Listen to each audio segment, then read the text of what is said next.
quería hacer compartir, digamos, ¿no?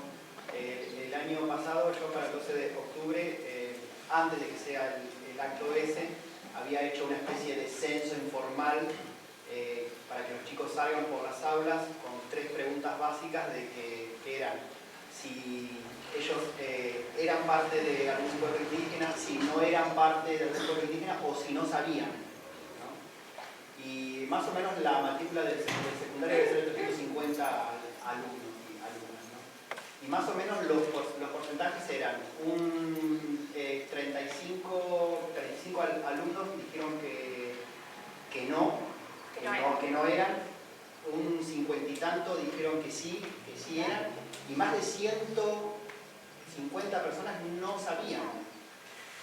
Y esto en realidad era en base a esa estadística que había sacado la UBA, que más del 50 y algo por ciento, o 60% de la población indígena. ¿Y se corresponde bien? Tiene, claro, Con esa. son de razas que todavía seguimos teniendo. Buenísimo. Es un tema bien complejo del reconocimiento, del autorreconocimiento. Pensemos que ahora, hace unos años, es como hasta recopado decir, ay, sí, yo pertenezco a un pueblo originario. Hay muchos más motivos para estar orgulloso. Básicamente que no te matan por decir, yo soy mapuche, yo soy de Uruguay. Hace muy pocas generaciones atrás, ser parte del pueblo originario era sinónimo de era malo, ¿sí? Porque estamos trabajando con los hijos de los sobrevivientes de las campañas de exterminio. Entonces, no hay que decir, ah, sí, bueno, qué bien. Mucho dolor en familias, muchas historias muy tristes. ¿Y les gusta que en clase los chicos hagan? Antes lo llevan. Entonces, eso también tiene repercusión en el autorreconocimiento. Ahora, afortunadamente, cada vez más los jóvenes, sobre todo los jóvenes, están diciendo con orgullo, ¿no? Yo soy quechua, yo soy mapuche, yo soy... Pero la generación de sus padres y de sus abuelos, más bien había que esconderlo. Y bueno, después José, acá el mismo Nicolás, que es muy joven, José es muy joven, y ellos tienen en sus propias trayectorias de vida este registro, ¿no? De tener que esconder la pertenencia a un pueblo. Y son personas jóvenes. Imagínense hace unos años atrás. O sea, no es sencillo. Por nuestra propia realidad, entonces, hacemos hincapié, énfasis en el eje de la interculturalidad más que en el del bilingüismo. Si bien tenemos situaciones de bilingüismo, tenemos procesos de revitalización lingüística, pero lo que sí trabajamos más es la cuestión de la interculturalidad, ¿sí? Y lo hacemos con participación. ¿Cómo termina esto? Sí. Bueno. ¿Cómo es la participación indígena en el ámbito educativo? A nivel nacional existe desde el año 2006 lo que es el Consejo Educativo Autónomo de Pueblos Indígenas, ¿sí? El CEAPI. Es un consejo de personas de todo el país, de miembros de todos los pueblos originarios del país, que fueron en principio consultadas acerca del texto de la Ley Nacional de Educación, creo que es del 2006. Entonces se reúne, se consulta a una serie de referentes de todo el país para trabajar juntos ese texto.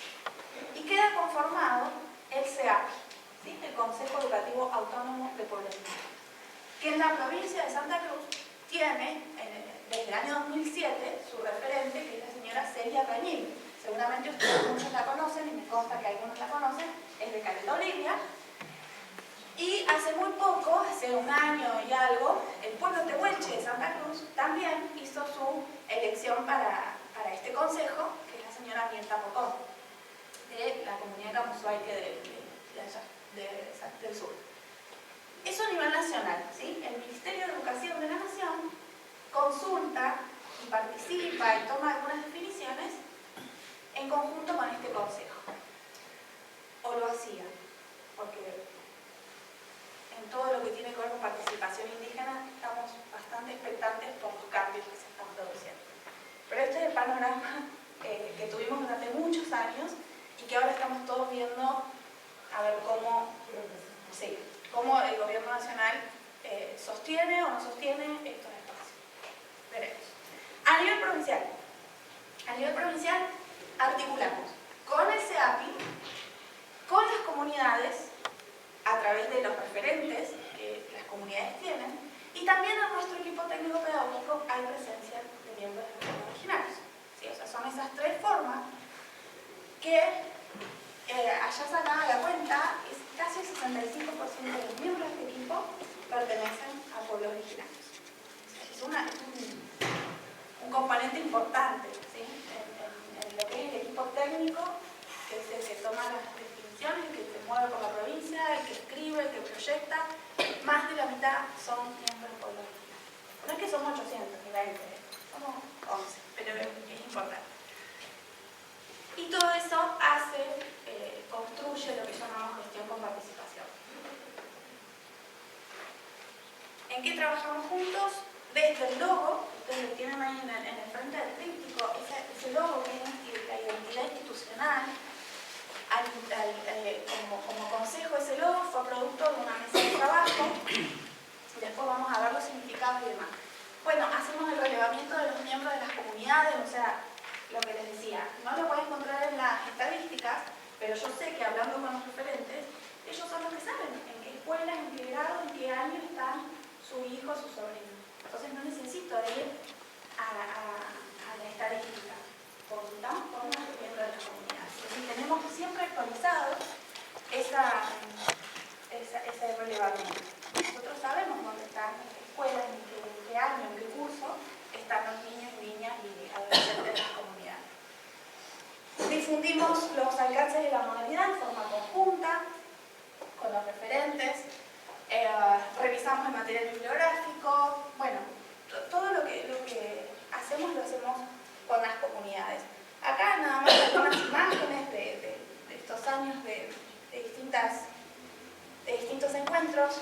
Normalmente cuando hacemos estos talleres también, ¿se acuerdan que en Caleta Olivia el año pasado había gente de Puerto Deseado, por ejemplo? Bueno, siempre tratamos de que nos acompañen. En esta oportunidad tuvimos algunos problemas operativos, pero si no, siempre están. Imágenes del trabajo conjunto, mesas. Ahí hay gente ya de toda la provincia, ¿sí? Puerto Deseado, Turbio, Puerto Santa Cruz, Las Heras, Río Gallegos, por supuesto, Caleta Olivia. Esta es la última mesa, después tenemos un mes, o hace un mes. Bueno. El logo, cortan, ¿sí? Porque si no, no corto más. Díganme ustedes.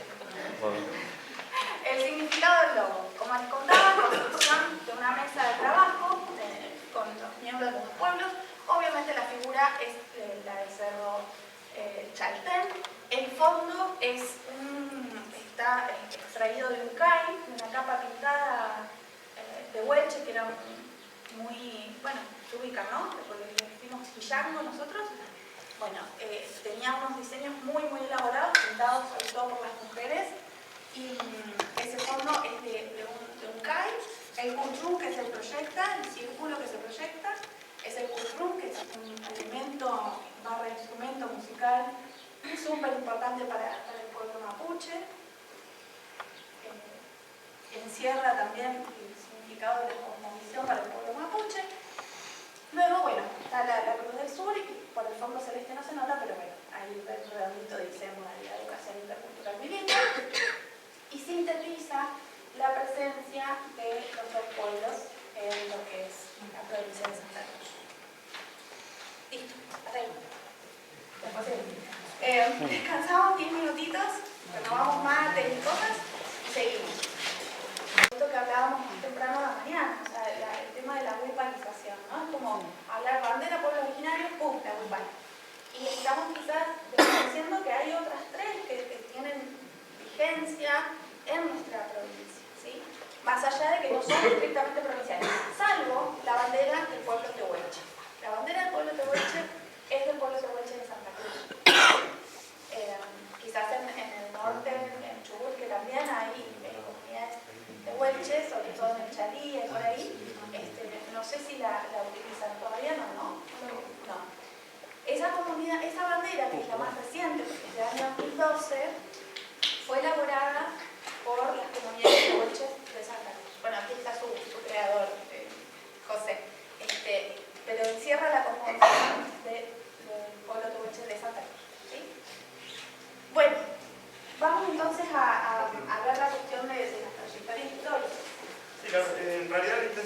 poco repasar por qué de la fuerza de ciertos estereotipos, de ciertos digamos, prejuicios.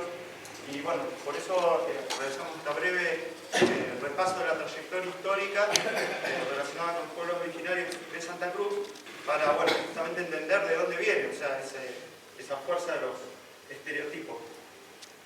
En principio siempre remarcamos la cuestión esta, la noción de la preexistencia, y más o menos está comprobado que aproximadamente 11.000 años antes del presente, 10.000 años, ya hay presencia de seres humanos habitando el territorio, ¿no? Eso es el fundamento principal para sostener esta noción de la preexistencia de los pueblos originarios en la región, especialmente en Patagonia. Y resumimos básicamente en tres grandes etapas, que, bueno, por supuesto, la primera etapa y la segunda también, todo, siempre hay que remarcar que estamos hablando de una temática que tiene una escala continental, ¿no? La cuestión de los pueblos originarios es una cuestión americana, del continente americano, y vamos a ver algunas cuestiones particulares de cómo se dan estos procesos en Santa Cruz, pero siempre no perdamos de vista esta cuestión de la escala continental, ¿no? de los procesos históricos que tienen que ver con los pueblos originarios. Y bueno, remarcamos estos tres grandes momentos. Por supuesto, dentro de cada uno de esos momentos tenemos una diversidad enorme de procesos y de momentos distintos. Podemos realizarlo de muchas formas, ¿no? Básicamente esto es lo que... Y como gran resultado de estos procesos, una síntesis, ¿no? Producto de estos procesos, la imposición de la cultura occidental, drástica disminución de la población indígena, despojo de los territorios y de la utilización de los recursos naturales, y la imposición de lógicas de producción capitalista, propiedad privada, trabajo asalariado, bueno, más recientes. Siempre por ahí cuando hablamos en la primera etapa de la conquista de América, muchas veces se invisibiliza el otro proceso que es prácticamente simultáneo, o sea, la resistencia indígena, ¿no? A la colonización española primero, al avance de los estados nacionales después. Es como que eso los chicos, uno le pregunta a un chico de quinto año y no tiene, digamos, claro ese proceso de conquista, esta parte de la resistencia indígena que fue permanente y también, o sea, no caprichosamente invisibilizada con el correr del tiempo, y bueno, es un proceso que también tenemos que poner hincapié, ¿no? En estudiar nosotros, en buscar información, en fuentes diversas, ir reconstruyendo esa trayectoria de las comunidades y de los pueblos indígenas en América, que tiene que ver con las diferentes formas que fue tomando la resistencia a los procesos de colonización. Así a grandes rasgos. Bueno, la conquista significa básicamente una interrupción a los procesos sociales, ¿no? De las culturas americanas que habitaban en el territorio americano,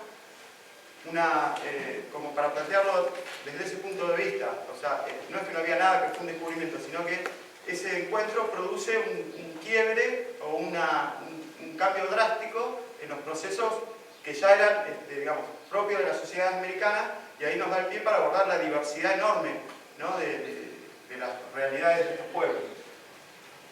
Bueno, en principio la ocupación, el poblamiento, la reorganización de los territorios, como los principales objetivos y consecuencias de la ocupación europea. Bueno, esta cuestión de que es un fenómeno global, diverso y prolongado en América. Otra vez, esto, remarcar la escala continental de este proceso y que tiene continuidad en el presente. No es algo que ocurrió en 1492 y terminó, sino que tiene una continuidad en el presente, tanto los procesos que tienen que ver con la conquista, el sometimiento, la discriminación y demás, como también los procesos de la resistencia. Son procesos que están actuando hoy en día, no es algo aislado que quedó en el pasado.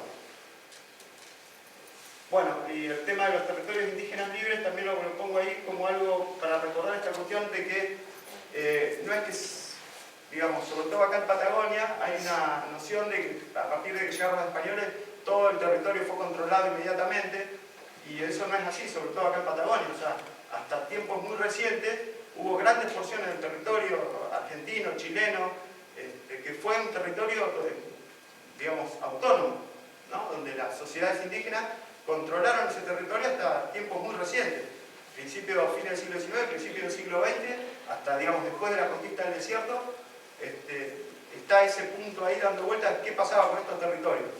¿no? Muchas naciones afirman eso de que estaban deshabitados, por eso la idea del pionero que viene a un lugar que estaba deshabitado, y en realidad no, era un territorio que permaneció libre del dominio, por lo menos total, de los colonizadores. Bueno, acá un repaso de los principales mecanismos, digamos, a través de los cuales, o dispositivos a través de los cuales la colonización europea va a intentar el control del territorio. Esto lo vemos nosotros, me imagino, cuando todos planteamos como los diferentes dispositivos, ¿no? La ciudad, los trabajos impuestos, las diferentes formas de trabajo forzado, algunas que tenían antecedentes en los pueblos americanos, y fuertemente la presencia de la iglesia y la evangelización como un dispositivo que va a tener consecuencias muy importantes, ¿no? Sobre todo con respecto al tema de la cultura, inclusive, bueno, en la actualidad también. Bueno, este es un repaso así muy... Uno de los principales cambios, digamos, en las formas de vida de los pueblos originarios en Patagonia tiene que ver con la introducción del caballo, ¿no? Eso podemos decir como una de las primeras cuestiones que en Patagonia va a tener un impacto muy fuerte en la forma de organización social, en la forma de las relaciones interétnicas, con la sociedad blanca, entre los mismos pueblos. Va a cambiar dispositivos digamos, sociales, ¿no? Esta introducción. Bueno, y la política colonial que estuvo caracterizada por diferentes aspectos. No siempre fue la guerra, que ese es otro aspecto que por ahí siempre está muy presente y que se repite siempre. O sea, la idea de que siempre hubo guerra entre las dos sociedades y se lo militariza mucho a esta relación interétnica, ¿no? También hubo momentos muy extendidos en el tiempo de relaciones relativamente pacíficas, o que tenían connotaciones comerciales, sociales, mucho más complejos que solamente el simple enfrentamiento, o pensar que había una frontera infranqueable y que era solamente una intención de ocupar un lado y de resistir del otro. Durante mucho tiempo, y sobre todo en Patagonia, vamos a tener estas relaciones complejas entre las dos sociedades. Bueno, una de las formas también, aparte de las cuestiones comerciales y eso, tiene que ver con la política esta de la sociedad blanca de instalar misiones religiosas que en la Patagonia no van a tener mucho efecto, sino después de la conquista recién. Y esto nos habla también de cómo los pueblos originarios de Patagonia se resistían a la imposición cultural. Casi todas las misiones que intentaron fundar antes de la conquista del desierto fracasaban por la simple decisión de los pueblos originarios de mantener firme su identidad cultural, ¿no? En toda su complejidad. Ese es un aspecto que por ahí está muy... no se aborda mucho. Bueno, acá vemos, por ejemplo, los territorios en la época virreinal, hasta 1810, y esa disposición más o menos, un poquito más, un poquito menos, se va a mantener hasta 1880, prácticamente. Un poquito más abajo, ¿no? Se va a ir corriendo la frontera sur sobre todo. Pero fíjense, bueno, en 1810 vamos a ver después un mapa de 1880, o antes de la conquista del desierto, y va a ser similar. O sea, tenemos todo un área, de un lado y del otro lado de la frontera, donde había sociedades, digamos, que tenían el control del espacio y bueno. Bueno, acá un poco repasar este concepto de frontera, que recién algo comentaron por ahí los profes. La idea esa de la frontera como un límite. Cuando en realidad, bueno, podemos verlo desde otro lado, para ir desmistificando esa idea o trabajando con esa idea de la frontera lineal nacional, digamos, que está muy establecida, y la frontera en realidad entenderla como un espacio de intercambio, no como un obstáculo para el intercambio, sino como un espacio justamente de eso. Y que van a ser muy complejas las relaciones que se van a establecer de un lado y del otro. No solamente con el Estado o la sociedad blanca, sino entre las mismas etnias, ¿no? Siempre veíamos, bueno, mapuches, tehuelches, cómo tenían un contacto muy complejo, no solamente...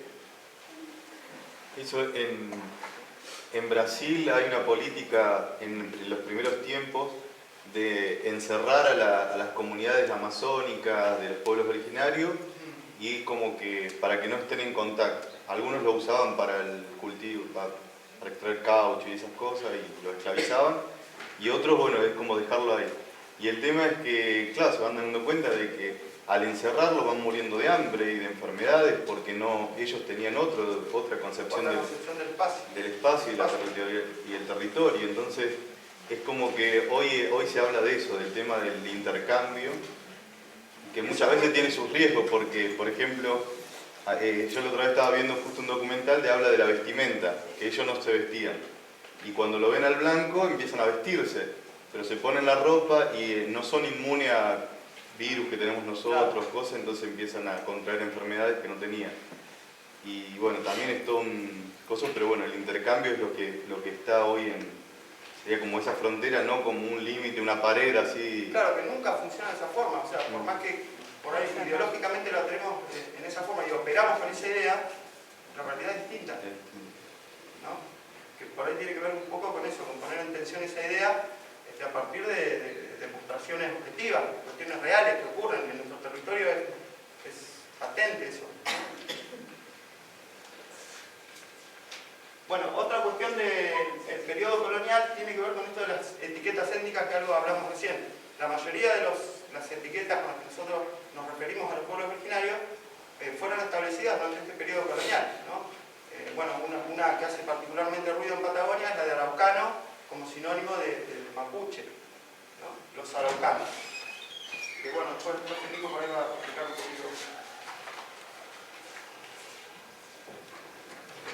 Tener en cuenta eso. ¿Escucharon esta vez? Referirse a los... Más como de las araucarias. De la araucaria, de la araucanía... Araucanización. Araucanización de Patagonia. Araucanización de Patagonia, ¿no? Que todavía araucaria. Y la invasión de los araucanos, el robo del ganado que hacían los araucanos, bueno, un montón de aspectos negativos asociados a esa noción. Acá como estuvo la lista del desierto, no la que dijo el ministro, sino la del siglo XIX, allá estaba la pacificación, ¿no? De la Araucanía. Dos políticas de todo Estado en el mismo momento, ¿no? Exacto. La Araucanía se refiere a una región geográfica, ¿no? Bueno, donde está la Araucaria y demás, y los españoles denominaban los pueblos que habitaban esa zona, utilizando esa noción, y bueno, hay también otra línea. Incluso el término araucano, un término no precisamente originario, ¿no? Claro. Sino tiene que ver con Un poema. Alonso del Silla, Alonso del Silla. un poema de Alonso del Silla, un cronista español. Usa por primera vez ese término. Bueno, particularmente en Santa Cruz, los primeros intentos durante el periodo colonial, podemos decir, los primeros intentos poblacionales del hombre blanco europeo, tenemos 4. No sé si conocen algunos, ya lo sabían, conocían. Fueron intentos de fundación de ciudades, básicamente con objetivos de controlar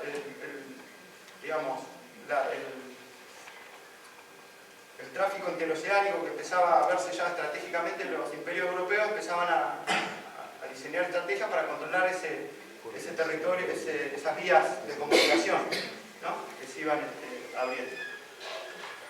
Tenemos de todas, desde la zona de Punta Arenas hasta acá, hasta Puerto Deseado, en varias regiones. Y esto, lamentablemente, yo lo hago casi todos los años con los chicos de cuarto y quinto año, y no tienen ni idea. Llegan al quinto año sin tener idea de... Allá en Río Gallegos estamos cerquita de la ciudad del Nombre de Jesús, digamos que fue uno de los primeros intentos, y no tienen idea que están a 70 kilómetros, lo que ocurrió ahí, por qué, cuáles eran las intenciones, ¿no? Entonces es un tema que tenemos que trabajar bastante. Bueno, y todos los relatos, digamos, de los cronistas, de los viajeros, nombrando todo lo que ven, desde los seres humanos, los paisajes, los animales, es un poco el acervo con el cual después nosotros vamos a, digamos, son los conceptos y las ideas que van a permanecer hasta la actualidad. La imagen esa del tehuelche, el estereotipo del tehuelche fue creado por Pigafetta ya el primer día que lo vio, gigante, y es increíble la permanencia que tiene esa noción hasta la actualidad. Estamos hablando de 500 años y todavía tenemos presentes esas descripciones que hicieron los europeos, ¿no? Por la reproducción de ese discurso y por utilizar únicamente esa voz como fuente. Bueno, acá está la cita del diario. Un hombre de estatura gigantesca, apenas llegábamos a la cintura, los dibujos. Bueno, o sea, eso lo ponemos por eso, para reflejar esa permanencia, ¿no? Esa actitud increíble que después de tanto tiempo todavía hoy en el imaginario está esa idea presente, la fuerza.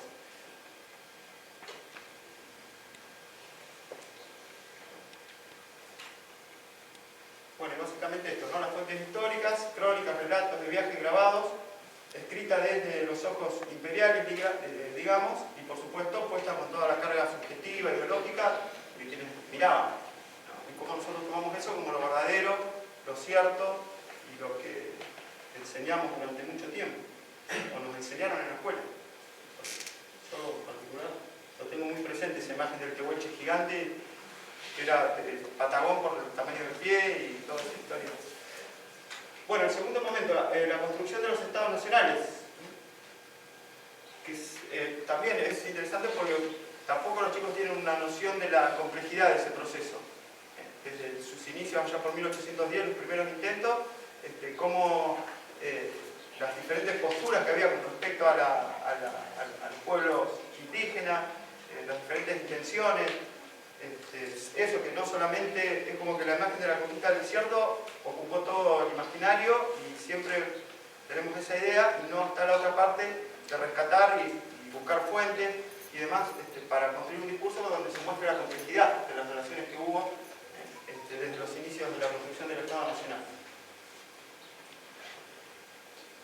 Por eso durante los primeros años, sobre todo hasta 1820, ahí ya se empieza a complicar un poquito cuando se comienza el proceso de expansión de la frontera ganadera, pero hasta esos años vamos a tener, digamos, relaciones conflictivas, pero también vamos a tener relaciones pacíficas y de tratados donde prácticamente uno los lee y ve que hay tratados como entre iguales, ¿no? Las autoridades coloniales o las primeras autoridades nacionales reconocen a esos pueblos como naciones autónomos en su territorio, digamos, hay un reconocimiento a esa autonomía, a esa libertad, que bueno, después se va a ir limitando eso, va a haber otras prácticas, pero que al principio hubo también discursos distintos.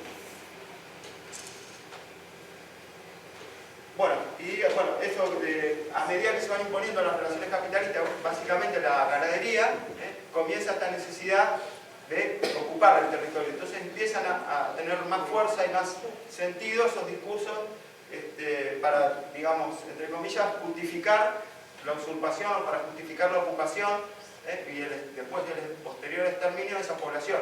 Es como que va tomando sentido y las clases dominantes que van impulsando esas acciones, bueno, van creando ese discurso del salvaje, creando esa dicotomía salvaje-civilización, el progreso versus el atraso,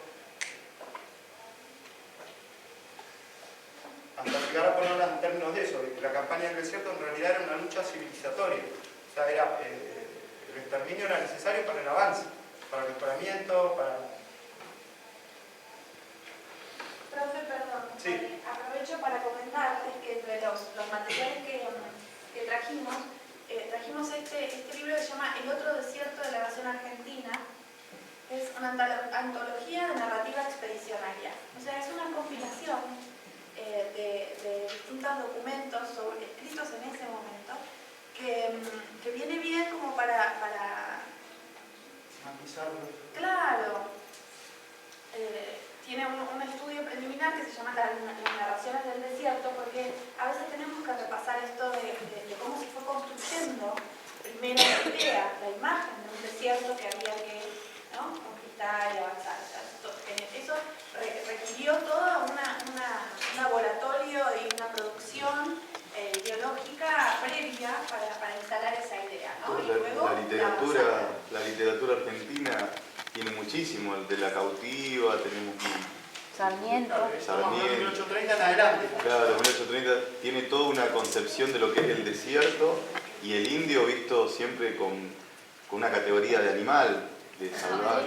Una turba, nunca los nombra, no tienen personas, no son personas.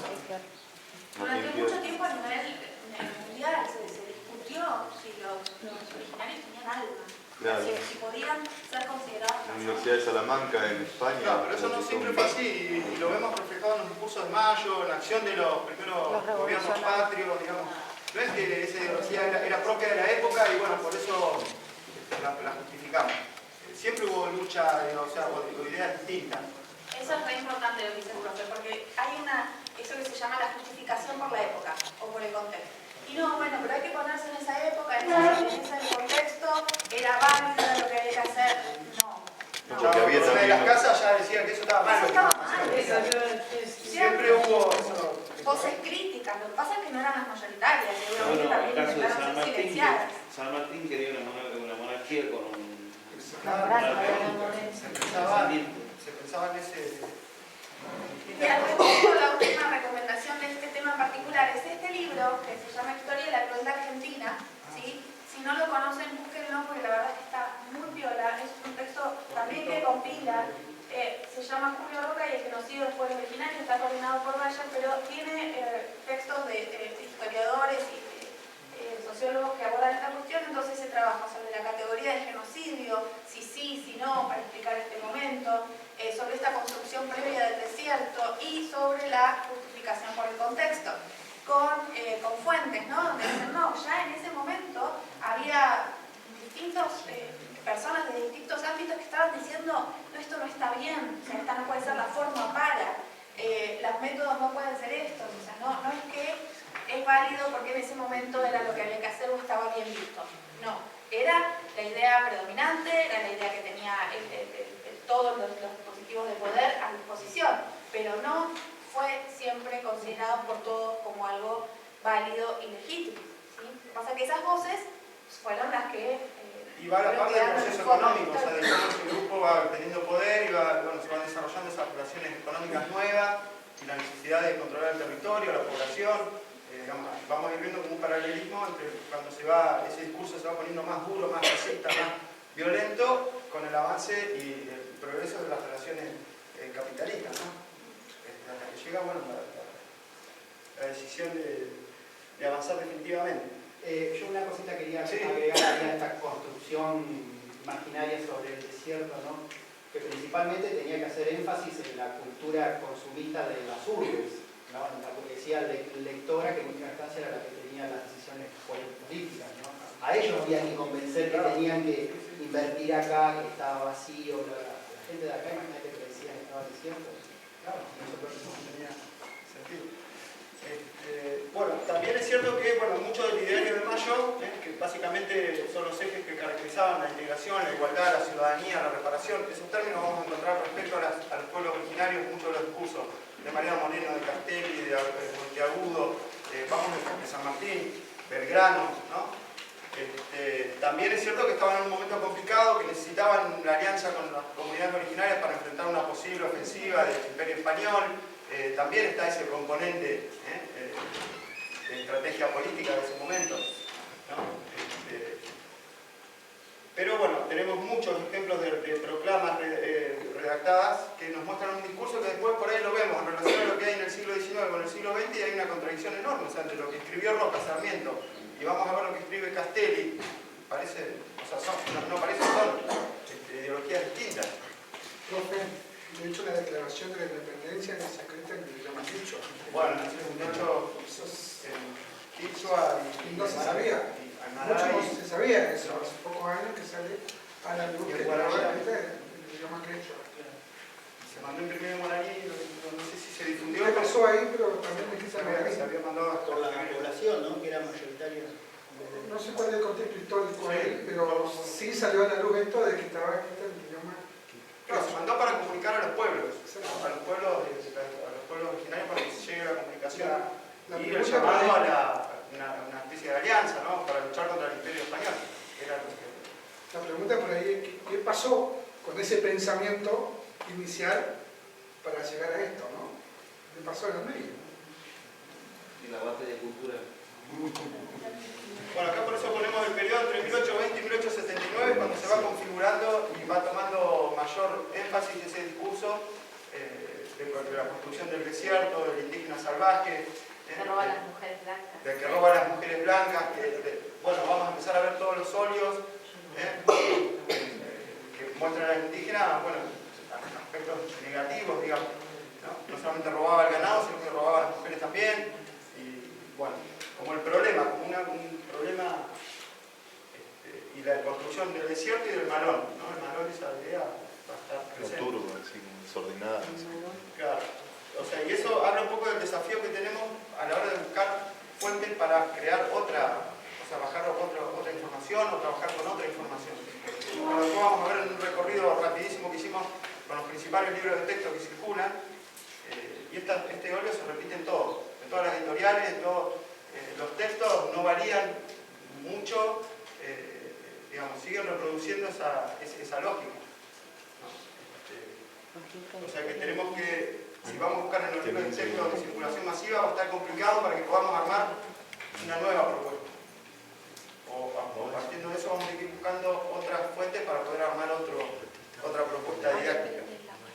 Pasa que igual, acordate que uno de los textos que yo recuerdo que lo leía y se me sacaba así yo a algunos de los chicos, que los protagonistas de esto, no me acuerdo cuál era el libro, era Brian y Mary. O sea, eran gauchos de la Patagonia con nombre en inglés. O sea que desde ahí ya podía usar la misma. Sí, bueno.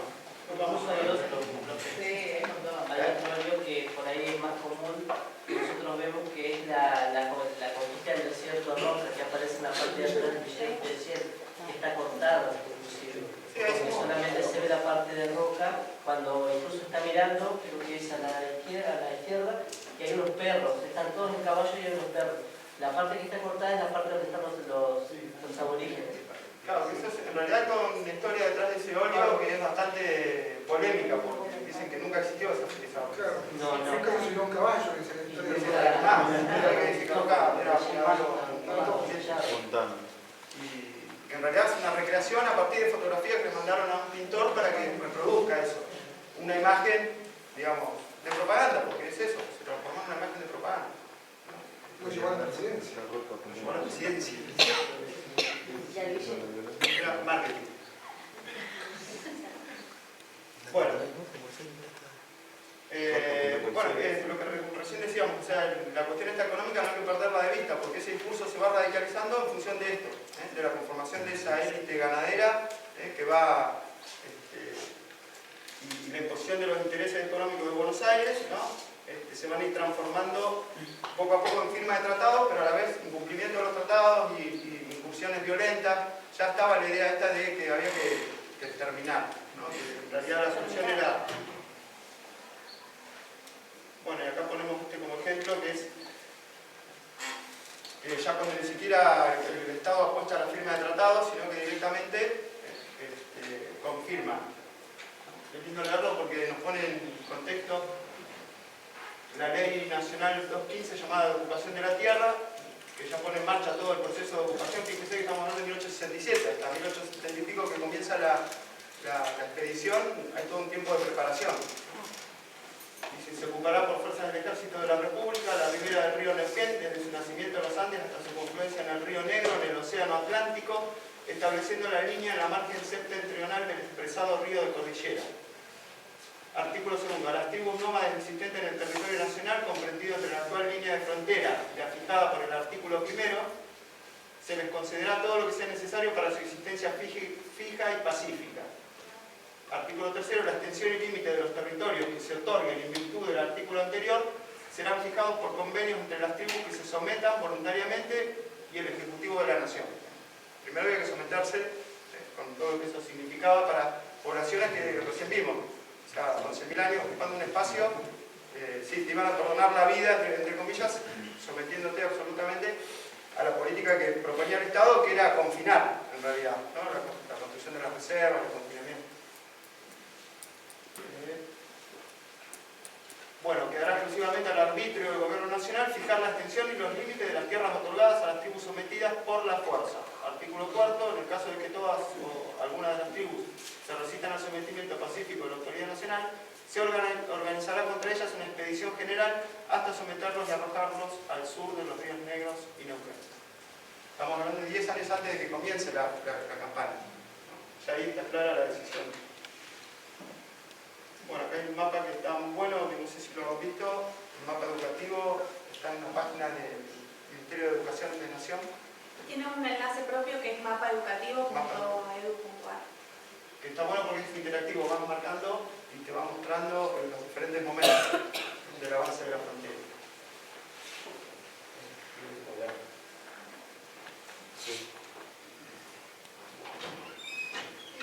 Bueno, esto es importante siempre remarcar, porque la conquista del desierto fue una campaña militar financiada fundamentalmente por privados, que después van a ser los propios beneficiarios de las tierras, y por el Estado con empréstito del exterior, con el fin de aniquilar a las poblaciones originales. Bueno, y diferentes tipos de dispositivos. Por eso esto es también importante para trabajar la idea de por qué se habla de genocidio. Porque lo que se pone en práctica, todos los dispositivos que se ponen en práctica entran perfectamente en la categoría de lo que las Naciones Unidas, todos los organismos internacionales de derechos humanos definen como genocidio. Porque es una decisión de avanzar sobre un pueblo determinado hasta su exterminio, y no solamente físico, sino bueno, la construcción de campos de concentración, sistemas de reparto de las poblaciones de los prisioneros, cambios de identidad, imposición de la lengua, la prohibición de hablar la lengua materna, de transmitirla, y posteriormente toda una serie de dispositivos de invisibilización de esas comunidades. Ahí entraría también la migración forzada hacia las ciudades, ¿no? Para que entren a trabajar en las casas de...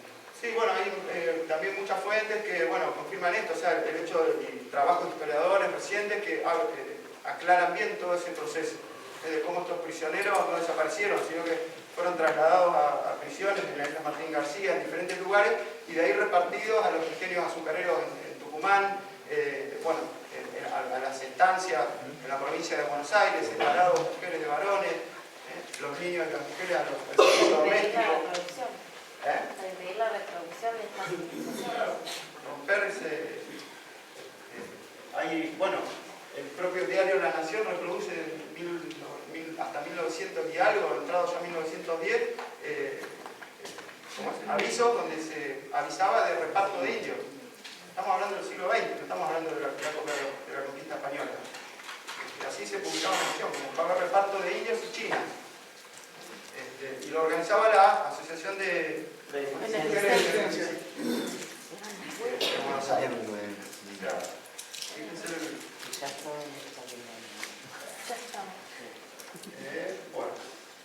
Bueno, y lo que decían, comentábamos recién del óleo, del billete, simbólicamente lo que significa tener esa imagen en el billete de mayor denominación en un país, o sea, te habla ya del... Ahora está el yaguareté de 500 pesos. Sí, ahora sí. La ballena va a ser ahora de eso. Ya dejó de El tema ser es que no el tenemos billete de 500 Aguante pesos. la ballena. No lo relacionamos ya con El la tema historia es que de nosotros la recién comunidad. lo vemos. Son pocos los que lo ven. Pongamos a nivel Ayer me nacional. dio Emiliano.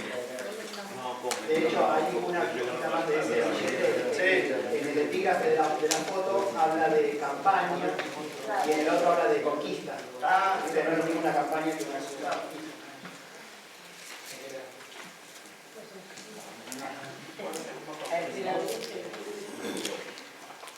Bueno, acá un poquito más en detalle, el último momento ya, cuando se van avanzando, digamos, después de la conquista, la construcción de todo el proceso de construcción del modelo agroexportador, ya la expansión de la propiedad privada a través de la forma de la estancia, que eso va a ser común desde el sur de la provincia de Buenos Aires hasta acá, hasta la Tierra del Fuego. Bueno, y lo que significó eso para las poblaciones originarias, ¿no?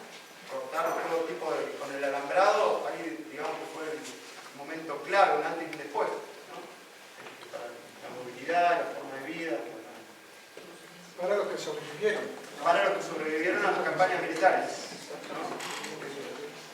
De pasar a ser dueño a pasar a ser el peón del Estado. Bueno, acá ponemos un poco datos del contexto internacional. O sea, ¿por qué se apuró por ocupar el territorio? Porque había todo un contexto internacional que demandaba toda la materia prima, y por eso fue tan acelerado ese proceso de ocupación, y la necesidad de incorporarse, digamos, esta élite de incorporar al mercado mundial, ¿no? Al circuito mundial. Y acá cuando particularmente comienza la ocupación del territorio, bueno, en Santa Cruz, con esta necesidad de desplazar la frontera del ganado, el ovino que había sido el principal motor de la economía hasta 1870, por ahí, empieza a ser reemplazado en las mejores tierras por el vacuno, y la oveja empieza a ser desplazada hacia zonas hacia el sur. Y ahí, bueno, comienza fuertemente el proceso de colonización de los territorios donde estamos habitando actualmente, de los territorios patagónicos.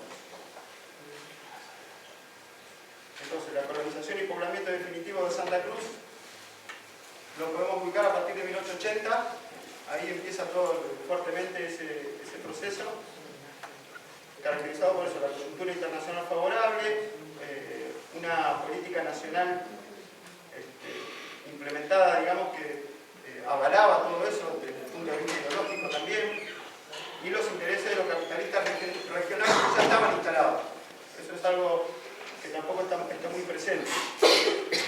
En Tierra del Fuego, en la zona actualmente de Chile, en Punta Arenas, ya había capitales regionales y que se van a sumar a ese proceso de colonización y van a ser los protagonistas del proceso de colonización a diferencia de otros lugares, acá como el proceso de colonización de Patagonia, de Santa Cruz, avanza de sur a norte. Los capitales que originan todo el proceso de expansión. Para este momento que está haciendo el profe, te juro que no lo preparamos, pero bueno. Parece la de Borja.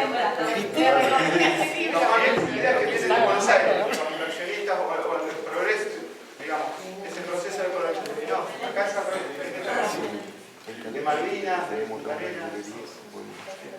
Menéndez, rey de la Patagonia, de José Luis Alonso Marchante.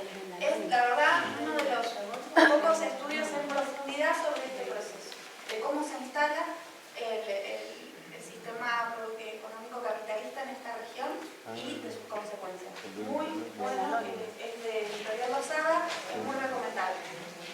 Capitales que ya tenían fuerza porque, bueno, se habían conformado con otras actividades económicas, la lobería, el tema de los auxilios a los barcos, digamos, el tráfico comercial internacional, bueno, diferentes fuentes. Y la ganadería ovina, que su origen, digamos, podemos ponerlo que es en Malvinas.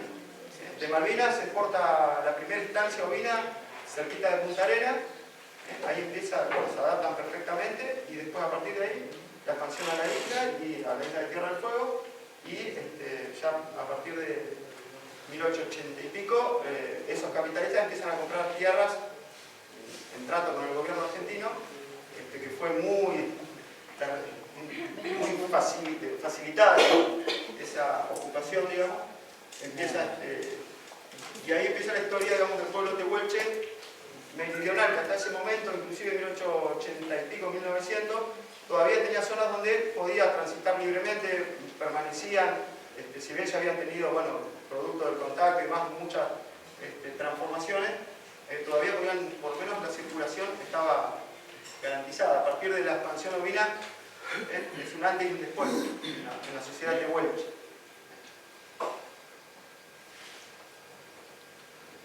Bueno, en definitiva, para ir terminando, un poco es esta idea, o sea, de cómo durante todos estos procesos se van consolidando las ideas, los estereotipos, ¿sí? Y lo que sabemos sobre los pueblos originarios.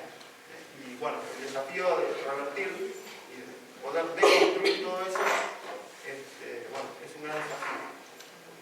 No hay mucho material, requiere de un esfuerzo de búsqueda muy importante, y bueno, va a ser durante un tiempo largo un desafío como profesores, desde la modalidad, digamos, que esto falta un camino bastante largo para recorrer, por eso mismo hay que prestarle mucha atención desde ahora. Y sobre todo eso, buscar nuevas fuentes de conocimiento e información para poder ir innovando en las prácticas. Sobre todo. ¿Sí, la última? Sí. Bueno, son las 12:15 casi, Sí. así que... ¿Es lo último? Claro, Acá eso me tenemos- parecía. Todos esos estereotipos que contaba el profe, que se van transformando y consolidando en los distintos tres grandes momentos, se pueden sintetizar, ¿no? Pensando en prejuicios o nociones que después se van transformando en verdades casi científicas, ¿sí? O sea, cómo prejuicios, prenociones, preconceptos toman una entidad de verdad científica, ¿sí? Y tenemos discursos nacionalistas, discursos civilizatorios y discursos racistas vinculados a pueblos originarios, ¿no? Toda esa mixtura de pensar en las fronteras como están desde siempre, en negar la preexistencia étnica y cultural, en hablar de indios amigos y enemigos, que es una práctica que se hizo y en ese sentido indios chilenos, indios argentinos, o sea, todas estas construcciones discursivas responden a prejuicios nacionalistas. Si hacemos una encuesta a principio de año entre los chicos, van a ver que todo esto, y entre los profes, están, ya salen. No es algo que inventamos, sí, Los discursos, claro, respecto de la civilización en términos de una evolución, donde hay algunos que están menos evolucionados, entonces son necesarios todos estos dispositivos para llevar la civilización y traerlos de la oscuridad y toda esta cosa. Eso tiene que ver con los prejuicios civilizatorios. Sí, y esa conjunción va a hacer que todo esté instalado, que el pueblo tehuelche, lo decíamos al principio, que son aquellos argentinos verdaderos, que son mansos, que son dóciles, se extinguieron en algún momento de la historia, y que los mapuches son invasores, belicosos, guerreros, muchas veces responsables discursivos de la supuesta extinción del pueblo tehuelche, y son chilenos. Con lo cual, en Santa Cruz no hay pueblos originarios. Está entre comillas, porque el anterior Fede, está entre comillas, en Santa Cruz no hay indios. Está entre comillas porque así fue manifestado por una funcionaria hace unos 10 años atrás. O sea, ¿cuál es el problema en Santa Cruz? ¿Qué modalidad ni qué dirección de pueblos originarios en Santa Cruz no hay? ¿Los tehuelches se extinguieron? ¿Los mapuches son chilenos? ¿Cuál es el tema? No hay nada que hacer. O sea, ¿cuál es el problema? Si es que se entiende, es como la materialización en una frase de todas estas cosas, de todo esto que venimos viendo en esta página. Bueno, esta es una imagen de cómo avanzó la civilización, ¿no? Es una imagen de la Tierra del Fuego, ¿verdad? No sé si la han visto. Un personaje siniestro que trabajaba para la gente Betty, para la presidencia de algún país. Ellos lo contrataban. Los vendían. ¿Eh? Los cazaban y los vendían. Les pagaban. De todo. Peores prácticas. Como dos imágenes El corte de las fuertes. orejas igual. ¿Eh? El corte de las orejas. El corte de las orejas. El corte de las orejas y después como había sobrevivientes con una sola oreja. Médicamente pedían Sí. que los maten. Sí. Digamos, eso está probado históricamente, científicamente, objetivamente. O sea, con eso hay que trabajar, ¿no? Eso nos muestra, para identificar el curso de la civilización, como el progreso, el avance, hay que utilizarlo, por más duro que parezca, sobre todo en secundaria. ¿No? Siempre contextualizando el movimiento, ¿no?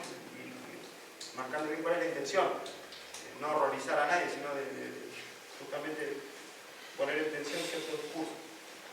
Hasta ahí, esta última placa tiene esta intención, ¿no? En ese momento, todo lo que, el toldo, el nomadismo, todo eso fue como puesto en el polo negativo de la cosa, ¿no? Era sí, era el obstáculo para el progreso. ¿Cómo podía la gente vivir hacinada en esas condiciones? Hay informes de organismos gubernamentales que hablan de esto, del hacinamiento, de la promiscuidad, de la mugre, de la mar en coche. Se cargó negativamente esa forma de vida para, por supuesto, poner todas las tintas positivas en el orden, en el progreso que implicaba la estancia, ¿no? La estancia con su forma de cómo somos sus construcciones y su manejo del espacio, era hacia donde teníamos que ir, ¿no? Que después los asignaba igual a los obreros. Sí. Claro, Peor las aún. reservas van a tener esa intención, o sea, de concentrar a la población para ponerla a disposición de los estancieros. La reserva era eso, reserva de mano de obra, de gente donde el estanciero pudiera ir a, tarde o temprano, esa persona que ya no podía subsistir de otra manera, terminaba trabajando para el estanciero. Y por otro lado, despoblar los campos donde querían poner los huecos. Bien. Bueno, Exactamente. 2:30. Bueno, entonces, si no hay dudas, consultas o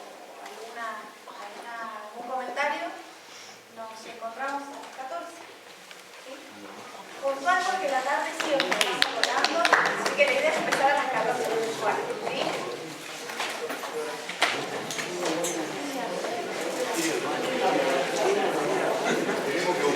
Acá, a la primera puerta.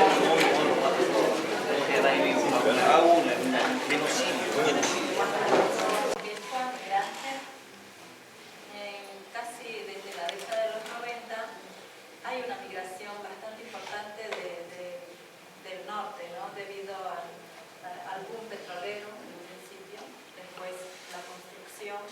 En un principio vienen los varones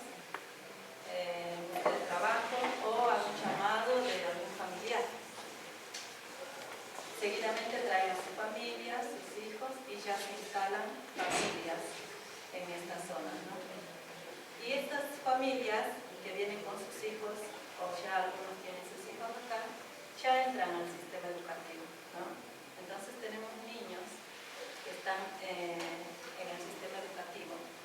Y estas familias también se van agrupando, se van haciendo, se van organizando.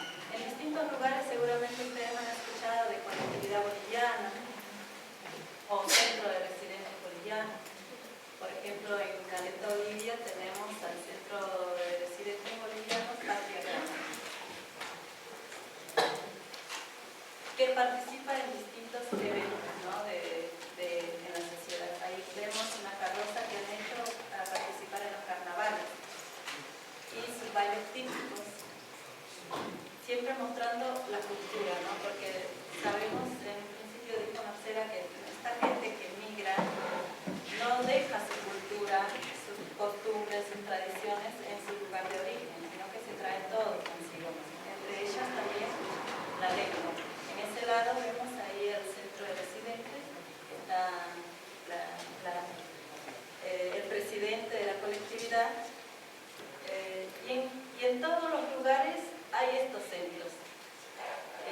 Para cualquier información o quieran saber algo de su cultura, ellos están predispuestos también para darles más información, para si quieren algún material o algo, pueden acceder y ubicarlos. Entonces hablamos de los niños que entran al sistema educativo, y esto es un desafío para el sistema educativo, porque estos niños van a aprender la lengua materna de los papás. Si bien hay una tendencia de parte de los padres que dicen que lo que pasó con los tehuelches y con los mapuches, tenemos la misma historia, que por resguardar al niño se les prohíbe hablar en quechua porque van a ser señalados como indígenas, van a ser discriminados, y además si entran a la escuela no se les va a entender y va a pasar esto, y ha pasado, de que se les manda a la escuela especial. Entonces los papás les prohíben a sus hijos hablar. Pero ¿qué pasa? A través de esa prohibición, por otro lado, en otra esquina están conversando los papás en quechua y los niños están escuchando. Y este aprendizaje es de manera automática, o sea, es espontáneo. Al escuchar, los niños aprenden, ¿sí? Entonces, no da mucho resultado esto de prohibirles que hablen en quechua. Entonces, vamos a tener niños que van a entrar al jardín con lengua materna quechua. Y como al igual que ha pasado con el niñito guaraní, que se los ha mandado a una escuela especial, también hemos encontrado a niñas que los docentes pensaban que esta niña tenía alguna dificultad, que no hablaba o que era muda y que no hablaba nada. En realidad, esta niña se le mandó a la escuela especial, y en la escuela especial tampoco no podían ayudarle mucho porque tampoco nos entendía. Entonces el problema, la barrera era la lengua, no era algo cognitivo de la niña. Desde la modalidad tenemos el proyecto de acompañamiento a las trayectorias escolares a estas niñas y niños de culturas andinas, y se está haciendo este acompañamiento. Actualmente tenemos dos casos especiales, que es un caso Jonathan, que está en segundo grado, y está en el proceso de fortalecer su castellano. ¿Sí? Otro, que es Benjamín, está en nivel inicial, puede estar a 4, y también en ese proceso de aprender el español. Y lo que nosotros tratamos es que no pierda, que no deje de lado su lengua materna, ¿sí? Sino que fortalezca el español, pero sin olvidarse del quechua. Y también hacemos acompañamiento a las mamás, porque las mamás, claro, piensan que les perjudica y ya no quieren hablar, no quieren que sus hijos aprendan. Y a las mamás también hay que hacerles la orientación de que si hablan quechua no es que les va a perjudicar el proceso escolar. Porque hay ese miedo, ¿sí? Por ese miedo que no le quieren transmitir la lengua quechua. Y yo me imagino que de acá, si eso funcionara de acá a 10 años, 20 años, también ya no vamos a tener niñitos que hablen quechua, si seguimos así, ¿no? Entonces, desde la modalidad se está haciendo esto, el fortalecimiento del español a estos niños, sin perder la cultura. ¿Sí? Hay una gran diversidad en primaria, en secundaria también. Al tener una lengua materna y estar en contacto con la otra lengua, que es el español, una lengua en contacto, se crea una variedad. Esta variedad se le llama como el español andino, que va a tener variaciones lingüísticas, ¿sí?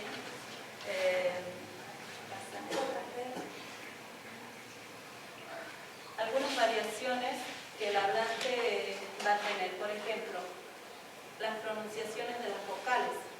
En el quechua solamente tenemos 3 vocales. La O se pronuncia siempre como U y la I se pronuncia como E. Entonces va a haber esas confusiones, ¿sí?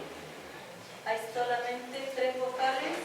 Por ejemplo, ahí puse un ejemplo. Cuando decimos señor, tendemos a decir señor, ¿sí? La O se tiende a pronunciar como U.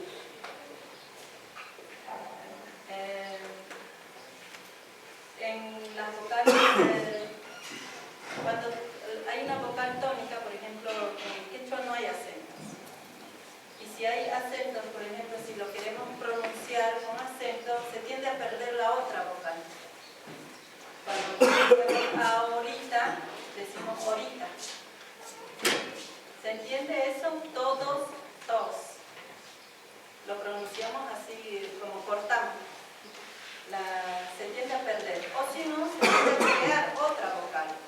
Por ejemplo, o se crea otro. Se unen 2. Para decir té, vamos a tomar té, o nosotros decimos vamos a tomar té. Y se crea otra vocal. Entonces hay esas variaciones que se van generando por ese contacto, ¿no? De su lengua materna y con el aprendizaje del español.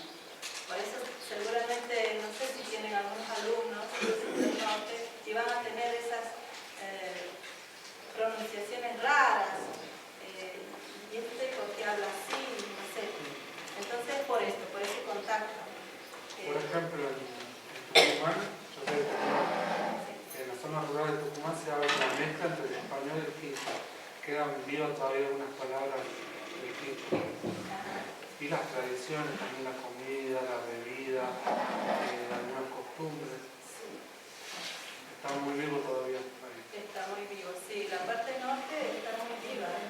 Muchos no lo quieren reconocer, pero yo tengo compañeras ahora, estoy trabajando en una escuela, tengo muchas compañeras que son de Tucumán, que son de Salta, de Jujuy, y cuando empezamos a conversar, tenemos tantas cosas en común, pero claro, digo yo, todos somos de Collasuyo, todos pertenecemos a la misma cultura. Hay una variedad de quechua que es el quechua santiagueño directamente. Sí. Y en Santiago del Estero hay institutos de enseñanza de quechua santiagueño. Sí. Y se está sacando un cancionero también en quechua. Chacarero se está haciendo. Pero yo me contaba una alumna que llegó, tenía 3 materias, por ejemplo, en Santiago hubiese repetido porque debía quechua, y bueno, al llegar a Santa esa mujer dio, claro, zafó y bueno. Yo quería consultar si, así como están hablando de otros pueblos originarios de otras provincias, si tuvieron contacto más con la región del NEA, que por ahí también está más vivo el tema de los guaraníes.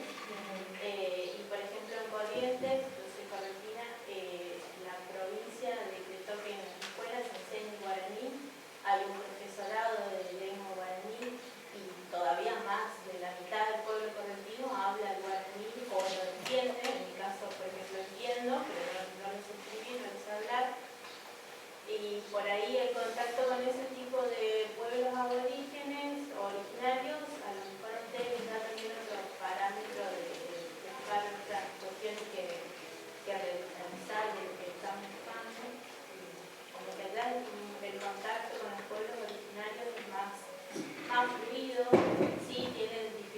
puntual con el tema de las tierras, porque en realidad se busca todo lo que tiene que ver con lo económico, pero también, por ejemplo, las escuelas visitan las comunidades de los guaraníes, por ejemplo, que están la comunidad en Guián, que están en Yometí, y como que se visita más a esas comunidades y el contacto es más fluido, y como que la población para nosotros es algo más común, que es lo que yo he notado acá en Santa Cruz, desde que estoy acá, es como que recién ahora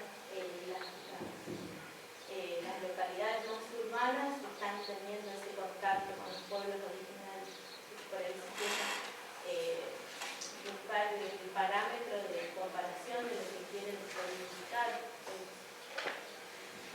Y no sería la idea buscar parámetros, sí conocer como de hecho los primeros años de la modalidad y la previa, mientras se estaba pensando cómo iba a ser Santa Cruz, tuvo que ver con hacer todo un relevamiento, un rastreo y un estudio y un acercamiento de cómo era en otras provincias del país. Lo que nos sirvió, además para conocer, para darnos cuenta que no hay ningún modelo que haya funcionado en otras provincias que fuera trasladable a nuestra provincia. Entonces, lo que nos posibilitó fue justamente ver cuáles eran nuestras particularidades, porque íbamos a tener que construir una educación intercultural distinta a todos. Pero como somos provincias que reciben personas, niños y adultos de todas las provincias, también tenemos en cuenta esta diversidad. Por eso la composición del equipo. En particular con la lengua guaraní, también tuvimos experiencias en Santa Cruz, incluso acá en los antiguos territorios de algunos, en mi caso maravilloso, y un abordaje, una solución pedagógica, creativa y muy eficaz. Conocemos esa experiencia. Pero no se ha dado la masividad y la conflictividad que se nos ha presentado con los niños que hablan. Eso es real. O sea, la barrera lingüística parece ser mayor en el caso de los niños migrantes bolivianos que en los casos de los niños migrantes guaraníes. ¿Se entiende? O sea, los niños que hablan guaraní por lo general ya son bilingües, guaraní y español. Entonces, la comunicación, que es la educación, necesita la comunicación fluida entre docentes y entre pares, no es mayoritariamente el problema, no hay barrera, ¿sí? No quiere decir que no suceda. De hecho, insisto, en los antiguos hemos tenido casos de niños que llegan hablando casi 100% guaraní, y entonces sí hay un desafío de alfabetizar en español. Pero no es el caso mayoritario. Bueno, seguimos un poquito más y ya cortamos. Sí. Otra de las características era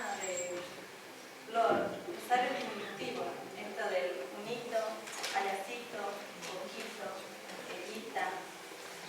Entonces, eso es muy característico propio de nosotros. Después hay otros segmentos.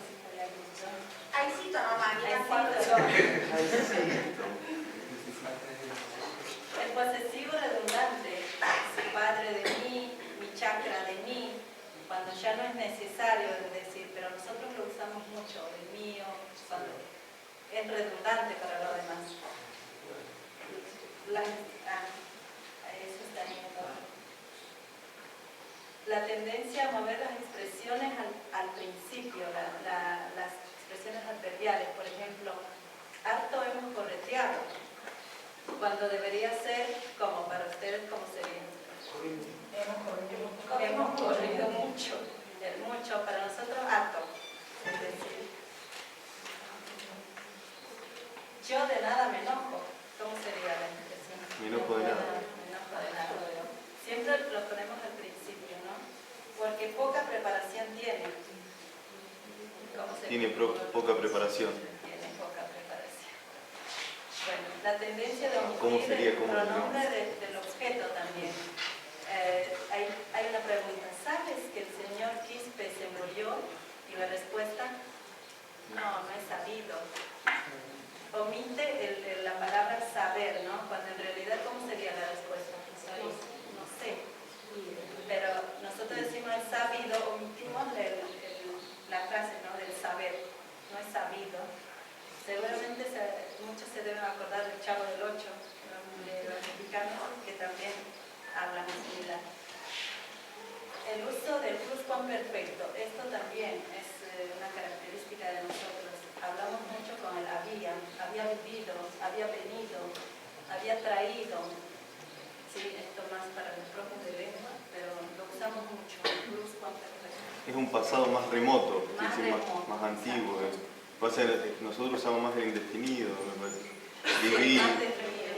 Vivir.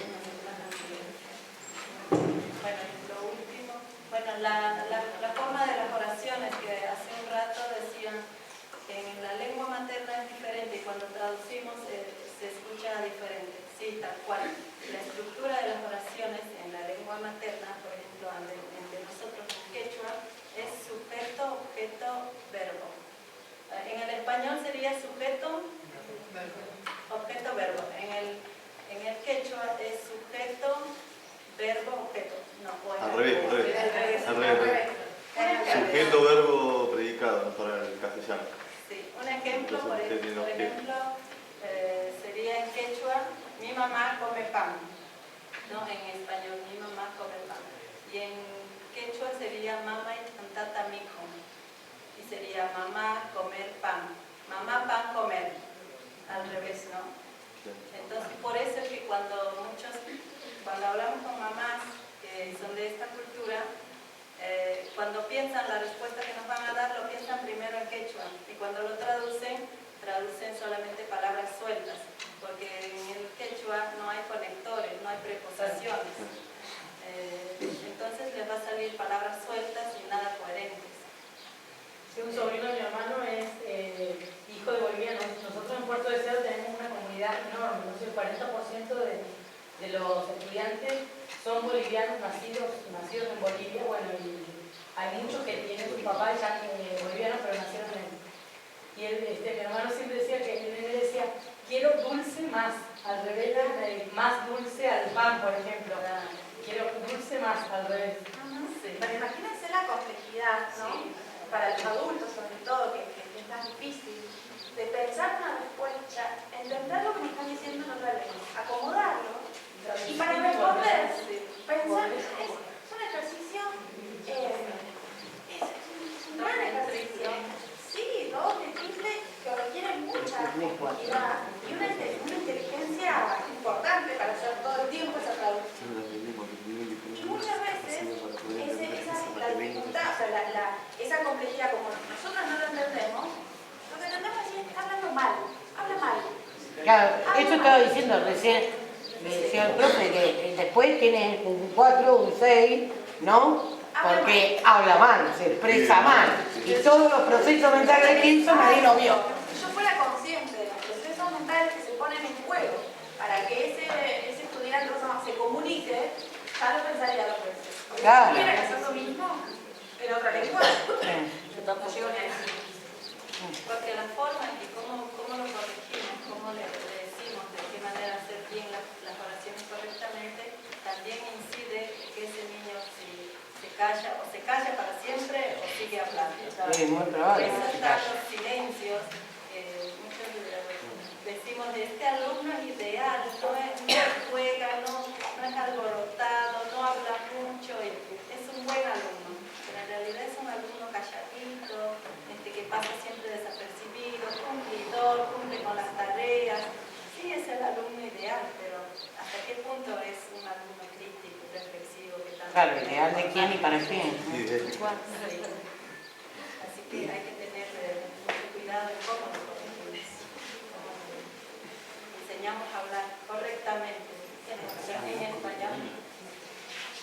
Bueno, hasta acá un poco un recorrido rápido, como verán, porque hay muchas cosas, cada una de las intervenciones de los compañeros y de la información de las diapositivas podríamos extendernos un rato largo, ¿no? Pero bueno, este fue el momento para hablar de la autoridad y de los proyectos a futuro, ¿sí? O sea, esto sigue, no es que se queda acá en mucho. Casi que estamos pensando en el proyecto